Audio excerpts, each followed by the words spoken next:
All right.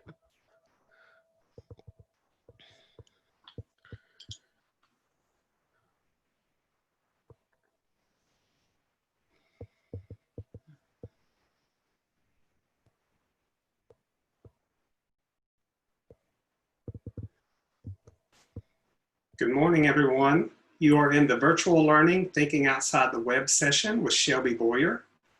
I'm your room host, David Fields. I'll be assisting Shelby. If you have questions, please type those questions into the chat and I will relay those over. If you're having issues with the chat, you can open your participant panel in Zoom and raise your hand, and then I can relay those questions. We can give you the option to turn on your mic at that point if you can't get a question in the chat, and we can field your question that way.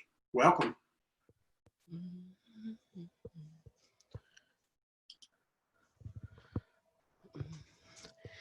All right, so I think we're still waiting on people to come in, but it is 10:30. I have that on my clock, and so I'm super excited to be here with you all today. Like we said, my name is Shelby Boyer, and I am the UT Extension Agent in Trousdale County, and I'm split 50-50, so I'm half 4-H and half Family Consumer Sciences. I would like to apologize. I do kind of have like a cold sinus infection going on. I promise you it's not the corona. But so if I sound kind of hoarse or, kind of like a man, then I apologize. I really do. But we are super excited to bring this topic to you all. And so we are doing a virtual learning thinking outside the web. I know that's kind of hard, especially with all the things that are going on right now in our society and in the world with a pandemic and stuff like that. So it is kind of different. Um, so let's get started. First, if everybody is ready to go, let me see. All right. So first off, I want to kind of give you all a little like a virtual high five. Like if you can react to that and kind of put your hands up, high five to you all because you did complete the second part of your school year last year all online.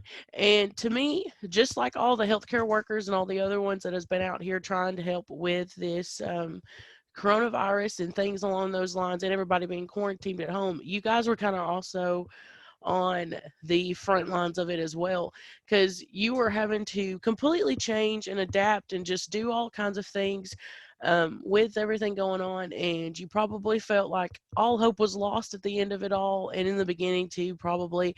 I don't really know because I know it kind of changed for us, but I know for you all, you guys are instructing however many kids every day. So I just want to give you all kind of like a virtual high five because I feel like you deserve it. We thank you all so much for everything that you have done and will continue to do for all of your students. And I just wanted to kind of give you a little recognition before we get started. Um, so going into this presentation, and going into this, so 2020 of course was like a shift literally just like no other. I felt like each of us in our own way experienced some form of a challenge which was caused by the worldwide pandemic, no matter what it was. So if you were at home by yourself, or if you were at home with your kids, or if you were like, I don't know, just doing all kinds of things. And there was a lot that lost their jobs, a lot that were on the front lines of it, and like just basically everybody in the whole entire world and everybody, especially in the US and here, had a different experience with it. And we each experienced our own form of a challenge, kind of.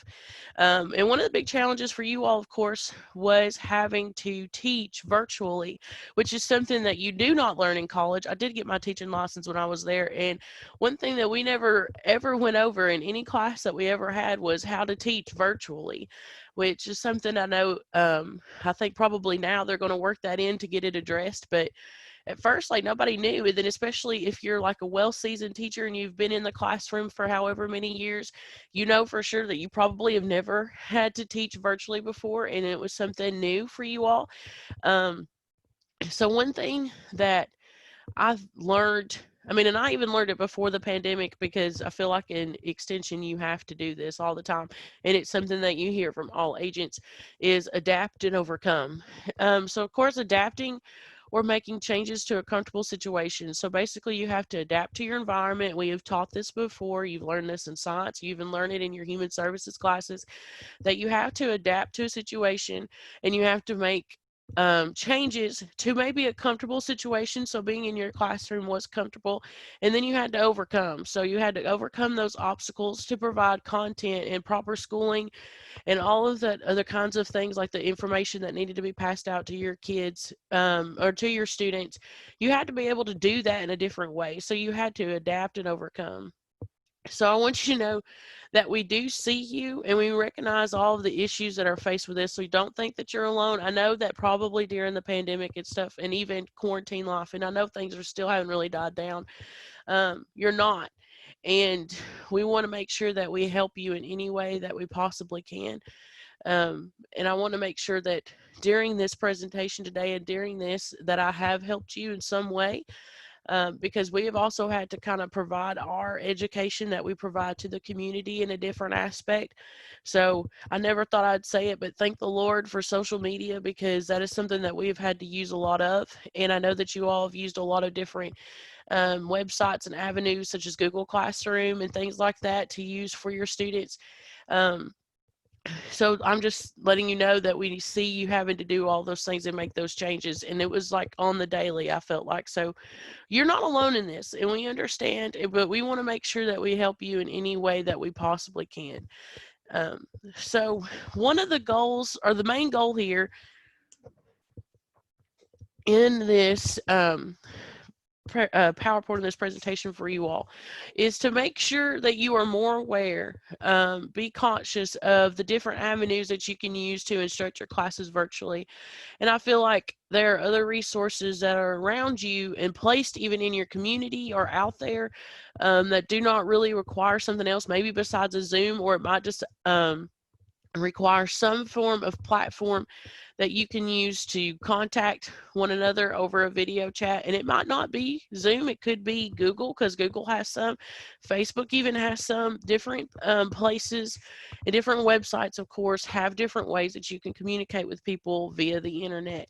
But I know that you don't want to use the internet or the web completely. Like, you want to make sure that they still get that kind of hands-on experience, because especially in the human services classes and all of the classes such as nutrition, lifespan, even teaching edge, the fo ed, and all of those things, you hands-on and being in the classroom is one of the big things that you guys rely on, because I student taught, so I know, and I've been there and I know. And that is one big thing that you guys kind of cling to, and it makes you guys so different and set apart from all of the other subjects that are taught in schools. So I want you to know that there is other things out there besides the internet to do stuff on. I also want you to feel comfortable and in your element, such as when you have to probably video yourself presenting a lesson, and we're going to go over some tips about that, and kind of to think outside the box. I'm pushing you to be creative. Some may not be as creative as others. I think it's just the way we were programmed, we were made, that sometimes people lack that, and then there's some that have it a bunch. So I want you to have some different ideas that you can use, you can take from this. And also, if you have to communicate with others, they can give you ideas that I know that they wouldn't mind if you took that to your classroom. So let's move on to how to think outside of the web.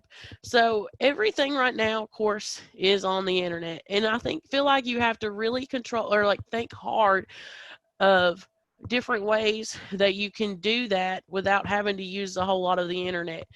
um, Whether if you're using Google Classroom or whatever avenue you're using, like I said before, to get your students work in, there is a rise in the use of websites and other things for assignments as well, in like WebQuest and other websites like maybe Kahoot and other different things like that. Yeah, those things are great, but you don't want to have to do one of them every single day.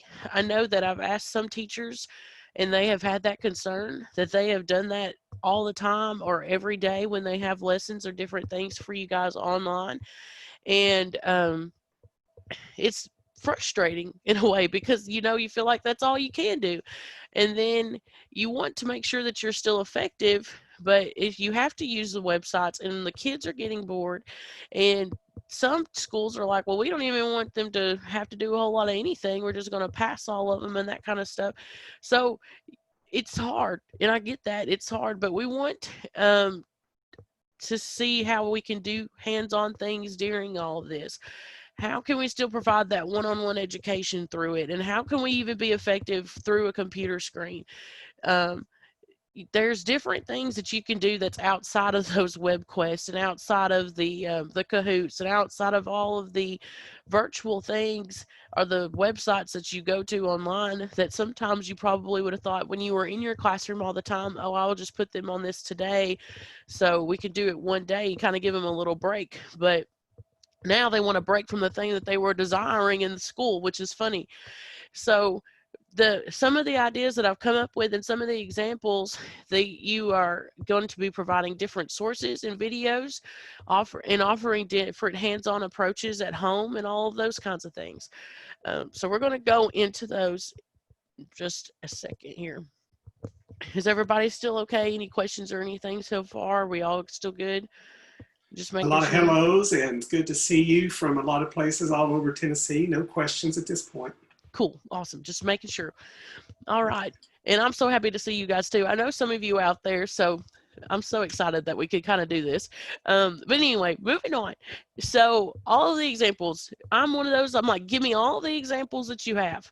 So, one of the things that we have done as extension agents, I've got to do. Usually, when we're in the schools all the time, we do a lot more 4-H things. So I don't get to really focus on a whole lot of family consumer science stuff as much because I'm the split. But if I was a full-on 4-H or FCS agent, then it would be more understandable, I think. But some of the things that I have done, and even some of the things that other agents have done, that I feel like you can bring to your classroom, that you can bring virtually, that challenge your students to do more hands-on things, are like online challenges such as competitions, knife skills, this toy shirts that we're going to talk about. Um, video yourself doing those hands-on things and pushing them at home, and evaluating social experiences, interactions, grocery store price inflations. I know that's very specific, but it's true. Like, that's something that they can do, utilizing some of your outside sources as well, such as UT Extension, of course, virtual tours, and other things like that. These are each of the different examples that I have listed here. We're going to go over those in depth in just a second, but you're probably looking at this list and you're probably like, oh my gosh, what is Shelby talking about? Like, why does she say all this stuff? But um, we have done this virtually within our job. We've been able to do it just over social media, and I know that you guys do not have that avenue as much as we do, and I understand that. Um, but this is something, when you get back into school and you are doing those virtual things and posting these online, these are options for you to post for your students to participate in.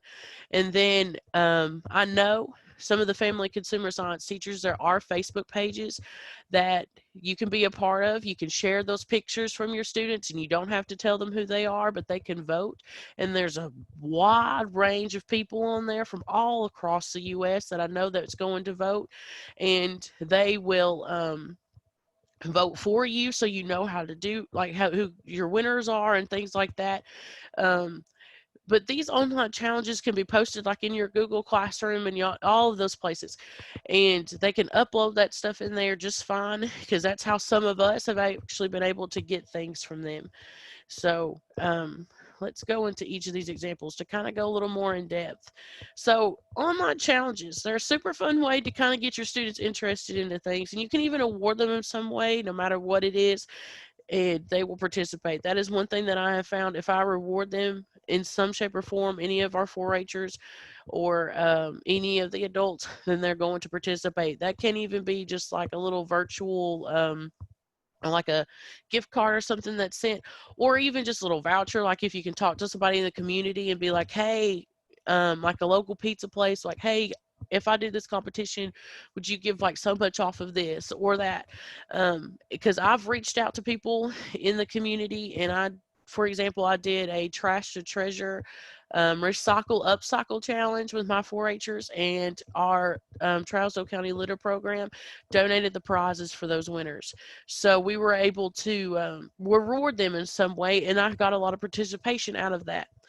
So one of the challenges that we have seen that have been done in the eastern region with us and central region, and I think that you guys could do it in your classroom, would be a lot of fun, is chopped challenges. We've all seen the show Chopped, and they can use staples that are found at home, and I would keep it at about 2 to 3 ingredients total.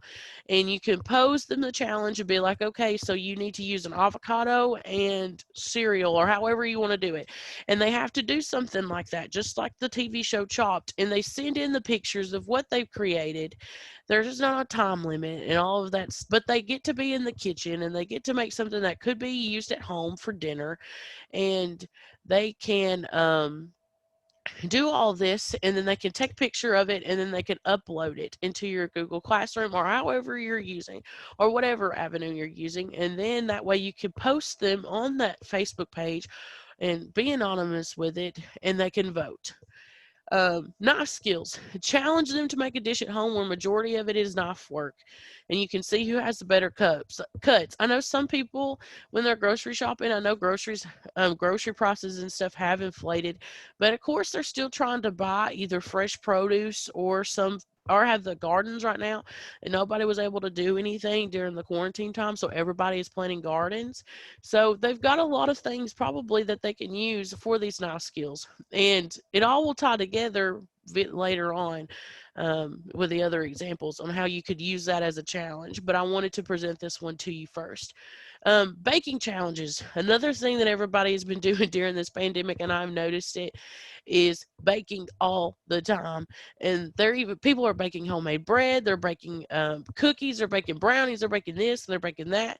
So you could do all kinds of baking challenges, challenge them, and then you could relate that back to a lesson about yeast and what it does and the chemical reaction with it if you're in a nutrition class. All of those things. That is one thing that you can use as well. Plating challenges, even like how they plate, just like maybe they have a little Debbie Twinkie at home. How do they plate that different? Like instead, just all of that stuff. Just think about that. Moving on into an example for like lifespan, recycled kid toys. Like I said, I did the upcycle and recycle project with my 4-Hers. They loved it, and one of my 4-Hers that submitted one to me. It was a dollhouse made out of nothing but recycled items, and she had everything down to like the desk and the bed and even pencils that sit on they had a lot of time on their hands, but of course we were all quarantined. But that is something that they can do. They can upcycle and recycle things around their house, and they create toys that might fit into the theories of lifespan or some form of development within lifespan. They could do that, or they could even have a baby challenge. This one I kind of thought off the whim. If you don't like it, trust me, I get it, because I literally was just thinking about it myself, and I was like, I don't know if this will work, but I'm going to pose it anyway.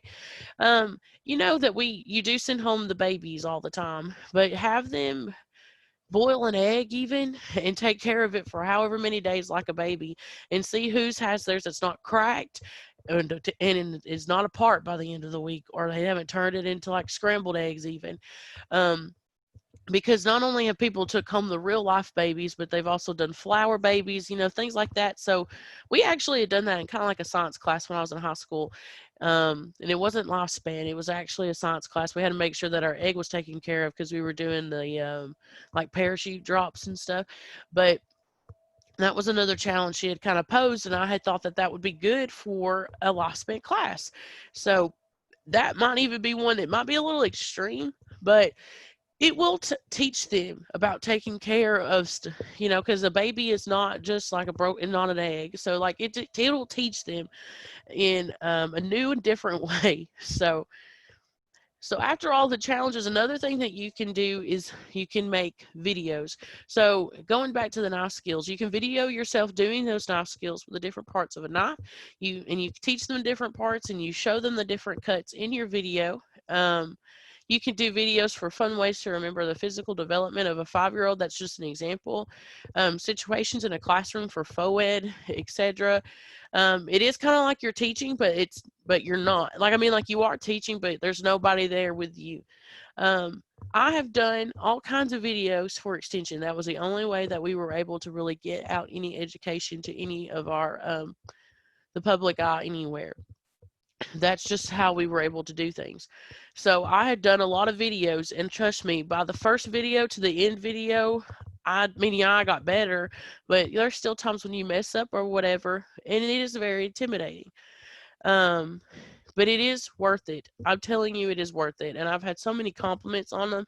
And these are videos that you can upload into your avenue to you can that you use for your classroom, and your kids can watch it. And they also have it to go back on.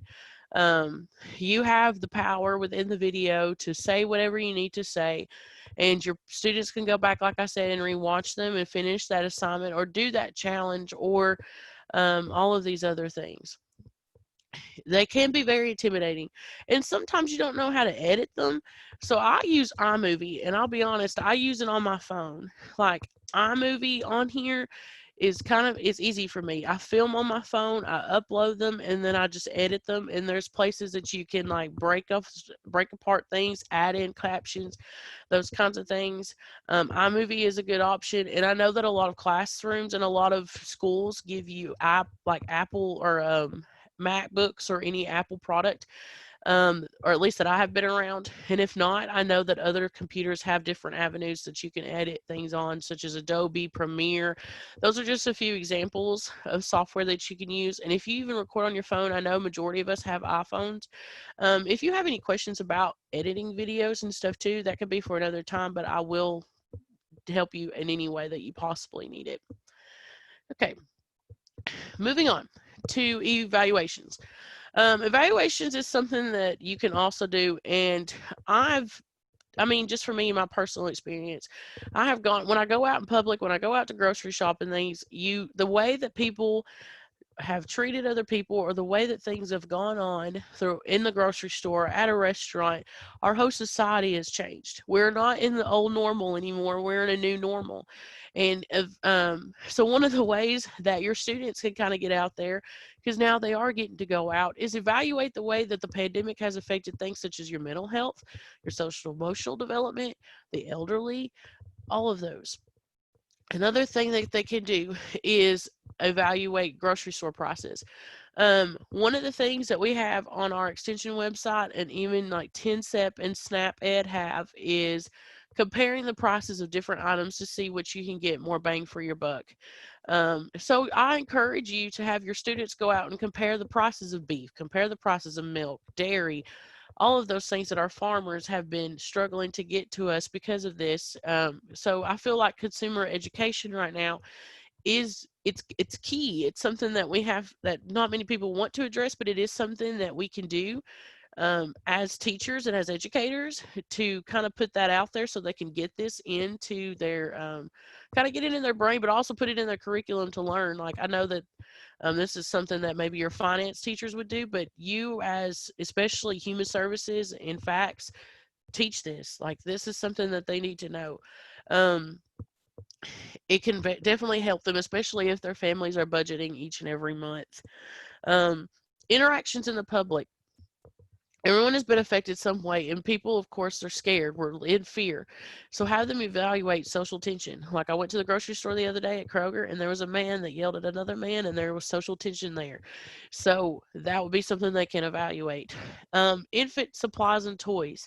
What is the best for the baby compared to the other? Diapers that are better for you and less money. They can talk to, they can even look on. Like, this might be something you have to use more online for, but I do know that those have also been on the rise with this quarantine and stuff. So people are locking formula and stuff up now. So this is something that they can compare and ask the grocery store clerk questions. Family dynamics. Those have changed a lot because of the pandemic, because of, like I said, people are at home more and family dynamic has changed. Have them evaluate their own family, how they were before quarantine and after quarantine. These are just different options that you can use as an evaluation and kind of get them to analyze situations, getting a little bit more in depth here. Oh, whoops. All right. Now, Oh, Shelby, yes. sorry, this is David. We have one comment. Teresa Castle said in the chat that we have been asked not to highlight the pandemic or COVID in our teaching. Okay. evaluating cost, etc. And Frank Cathy has his hand up in the chat. Do you want to Uh-huh. field a question from, or not as in the participant panel rather? Are you ready for a question from him, or would you like to ask him Yeah. to hold that? Yeah, that's fine. Okay, Frank, I'm going to give you the option to talk, so you'll probably have to unmute and then you can ask your question. Okay, you should be able to unmute now, Frank, and ask your question. Do you hear us, Frank?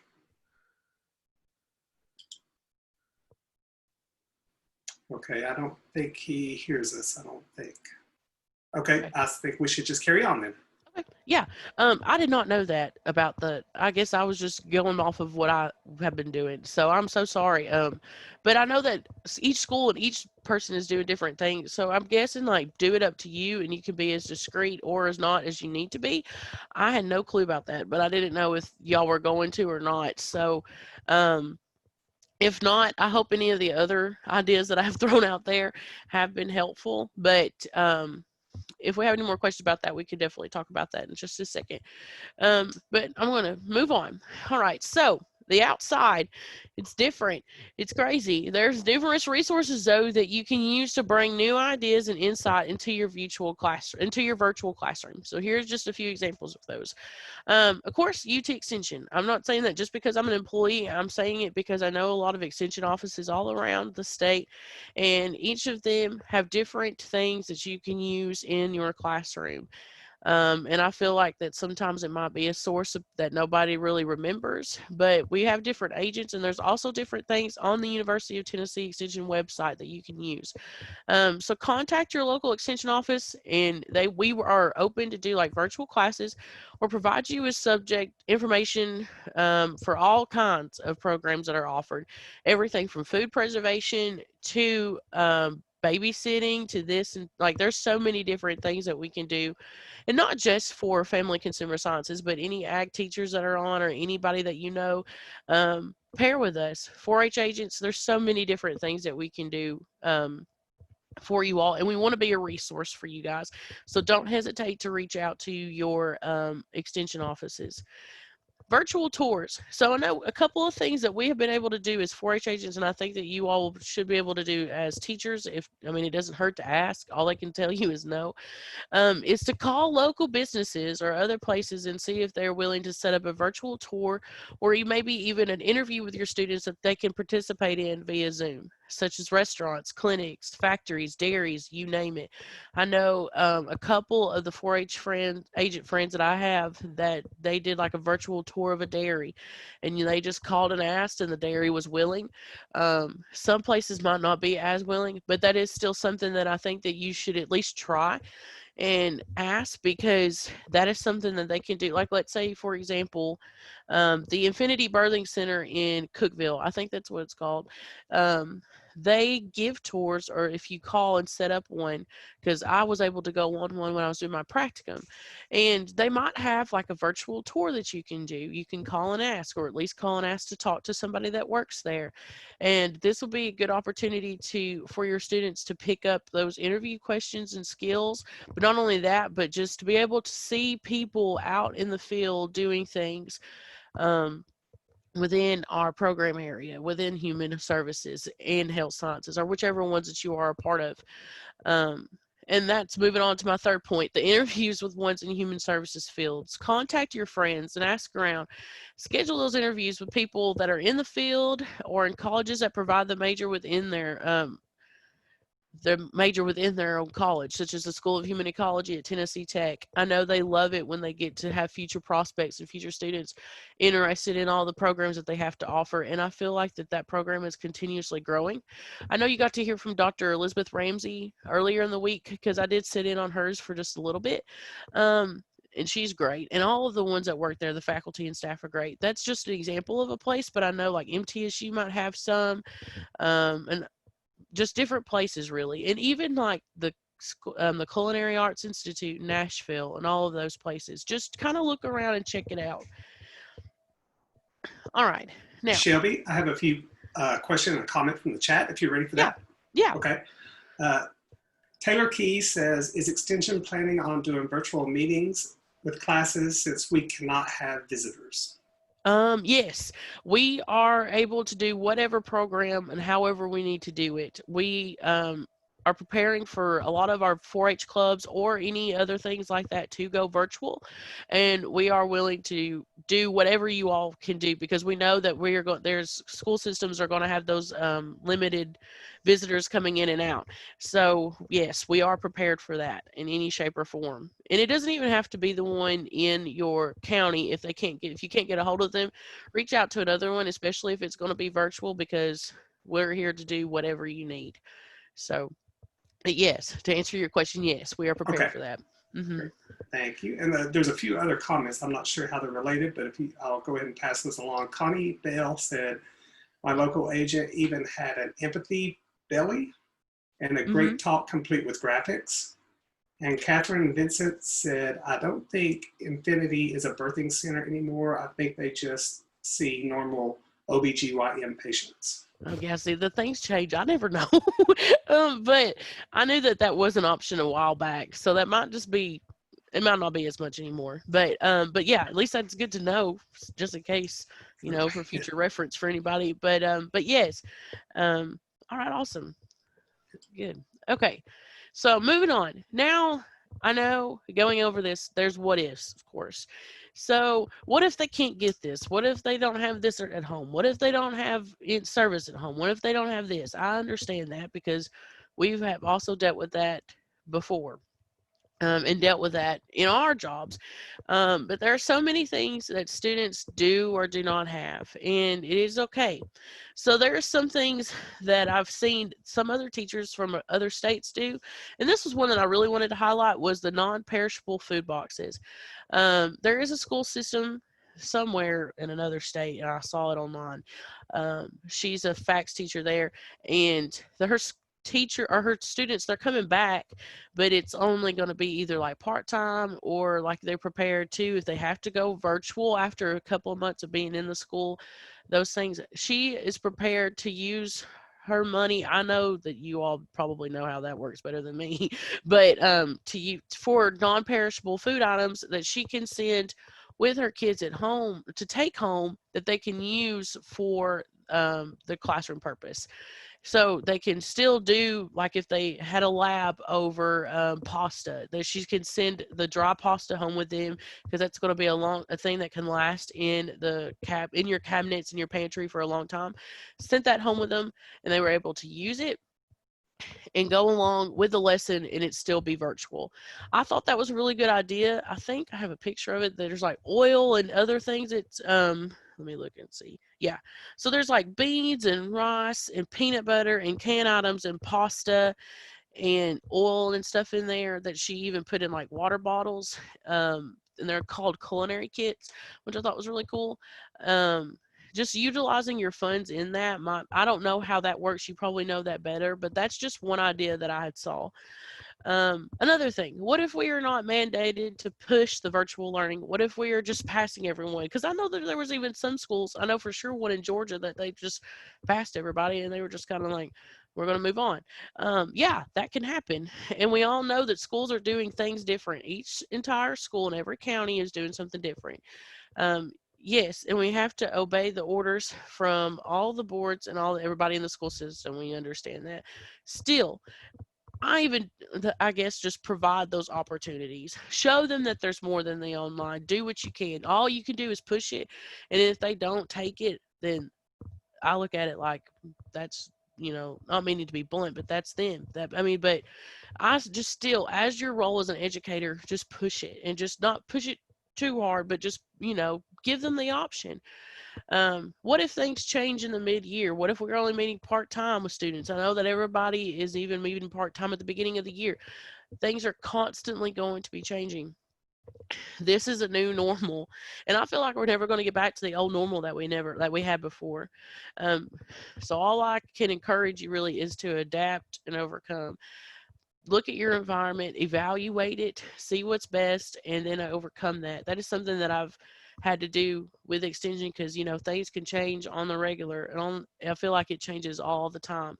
So I just kind of step back, evaluate my situation, and then go forward with it. And if you have any more questions about that or anything else that you need, please feel free to contact me about all of that. I know that there's what ifs. I understand. Last thing, I just kind of want to encourage you to be a light in the education field and in the world. Um, and I know that teaching now is different compared to what you wanted it to be before, but to never, I just don't want you to give up either. And I want you to face the challenges that you've got with a smile on your face and just push forward, because we're behind you. We're here to support you. And I think that everybody um, in the whole entire world is at some point. And you may seem like all is lost, but there's still one person that I know that you're going to touch. And I'm always like, if I can influence one person, no matter what I'm bringing to them, no matter what education I'm bringing to them, then I've done my job. And I feel like as you all, as educators, are the same way. Um, yeah, maybe 3 or 4 of your students didn't get it, but one did, and that one that you've been pushing for them to try to get something, and they finally got it, and you have your aha moment. Is Dr. Melinda Swafford used to tell me, she's like, you'll have an aha moment. Then that's more than anything in the world to me. So that is the end. So I am here for questions. If you have any questions, I know we only got like maybe a couple minutes left. Or I could be wrong, but I know that you all are virtual conferencing all day, but I'm here for questions if anybody has any questions or comments about anything. And then I'll have your keyword for your survey too if we don't have any questions. No questions are coming into the chat at this point. Maybe give them a little bit. And I will also, when you're ready, I can post the code and the keyword into the chat as well. Yeah, that's fine if you want to go ahead and do that, and okay. I can change that over. But that is your keyword for your survey is rain. And if you had to listen to me, yeah, I would want to make sure that you got the credit too. So, but I'm here also for any questions or anything that you may have.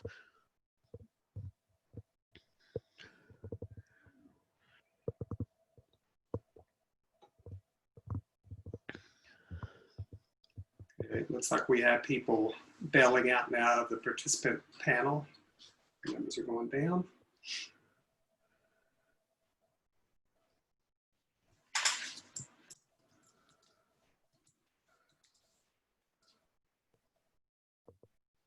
You're getting some great job, Shelby. Shelby, awesome session. Fabulous job. Great information. Thank you. Thank you for sharing. Great job. So a lot of good feedback coming in, Shelby. Awesome. Great. And this chat will remain open too, and this video will be up later. So okay. You can continue to monitor the chat if you want to see things that come in. Okay.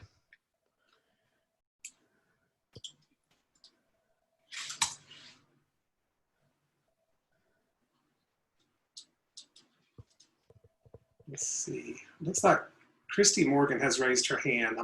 Christy, if you can hear us, I'm gonna give you the option to unmute. So if you want to unmute and let us know what your question is. Thank you. First of all, thank you for your time. I was wondering on the UT extension, how do we find our local? Do we just Google that? You could Google and see, but on the website, on the University of Tennessee website, the extension website, there is an option underneath one of the tabs that's at the top of your screen for to find your county offices.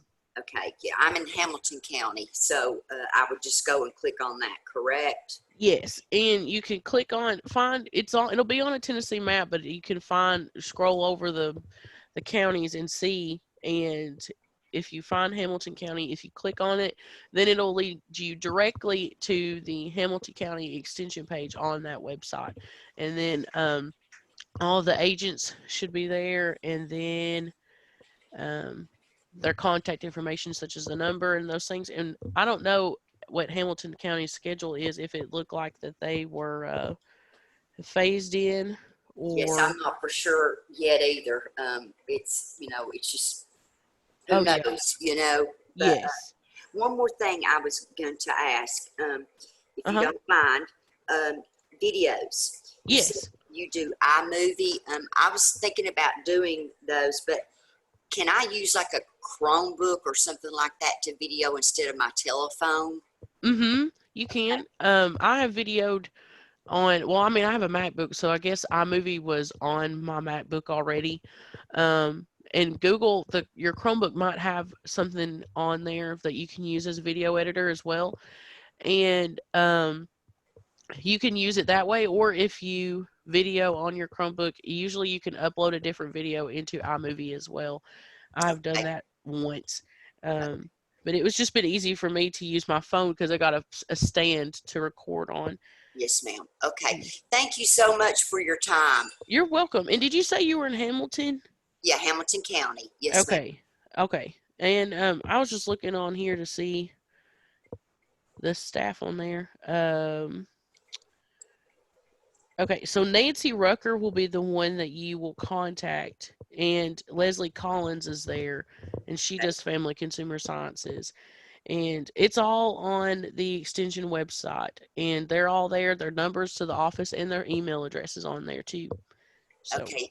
Shelby, thank you so much for You're your welcome. time and enthusiasm. Thank you. You're welcome. Shelby, it looks like we have another raised hand from Vonnie Stone. So Vonnie, I'm going to open it up and allow you to talk. You'll need to unmute so we can hear you. Okay, awesome. Thank you. Okay, we can. Vonnie, did you? Can you hear us? I heard you for a second. Oh, sorry. Can you hear me now?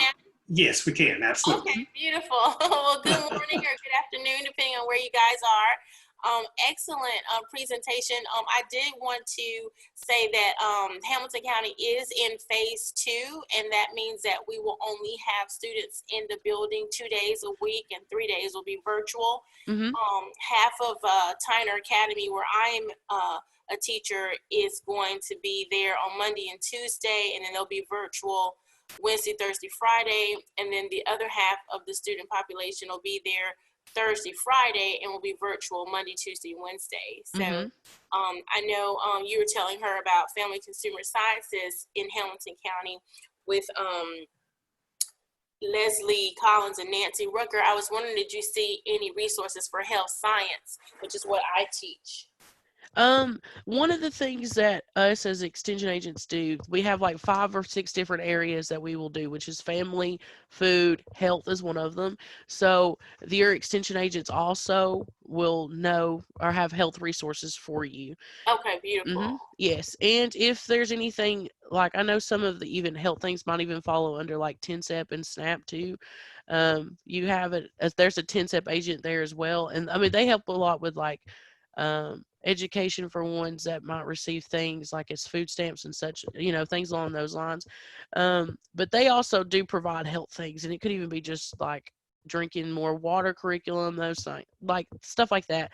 But your extension agent is qualified to tell you things just also about health as well, not just like food and family and consumer education and things. Health is another one. Okay, awesome. Well, thank you so much. I thoroughly enjoyed your presentation and your enthusiasm. And sounds like you might have a little bit of a cold, maybe. So I hope you're feeling.